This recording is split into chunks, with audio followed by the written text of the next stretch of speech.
کله چې یو څوک وغواړي موږ ته بد رد ووایي، موږ ته بدې خبرې وکړي، موږ او تاسو باید هغه کس ته هېڅ هم ونه وایو. موږ او تاسو باید ځان غلی کړو. مه کوه هغه انسان په خپل ځان کې په خپله پوه شي چې زه څه سپی یم، که هغه نر وي که ښځه وي، چې زه دغه کس د خدای ویل وکړم، هر څومره خبرې ورته وکړم، خو ده بنده ما ته هېڅ مخ راوړ او نه یې ما ته څه وویل.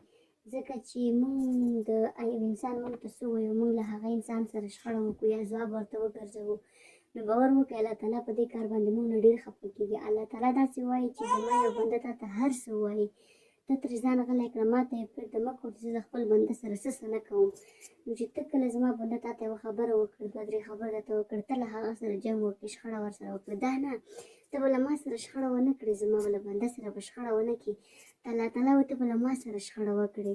نو موږ او تاسو باید نه چې کوم انسان موږ سره شخړه وکړي یا موږ سره بحث وکړي، موږ باید هغه انسان ته هېڅ هم ونه وایو. موږ او تاسو باید خپل ځانونه غلي کړو، ځکه چې له موږ څخه الله تعالی ډېر خوشحاله کېږي. نو موږ او تاسو باید چې کله یو انسان موږ سره شخړه کوي، موږ باید سر ښکته ونیسو، په ارامه ترې لاړ شو. مه کوه چې هغه انسان په خپل ځان کې پوه شي زه دغه کس ته ما څه وي، ده کس ما ته هېڅ داسې مخ ته م راونړولو. نو موږ او تاسو نه باید له انسان سره شخړه وکړو. موږ چې یو انسان موږ ته څه وایي، موږ له هغه انسان سره شخړه وکړو، موږ له هغه انسان سره شخړه ونه کړه، موږ له الله تعالی سره شخړه وکړه.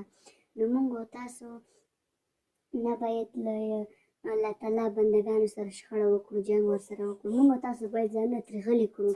نو هغه انسان په خپله په ځان کې پوه شي چې والله زه له دغه انسان سره څه کوم، دا انسان له ما سره څه کوي.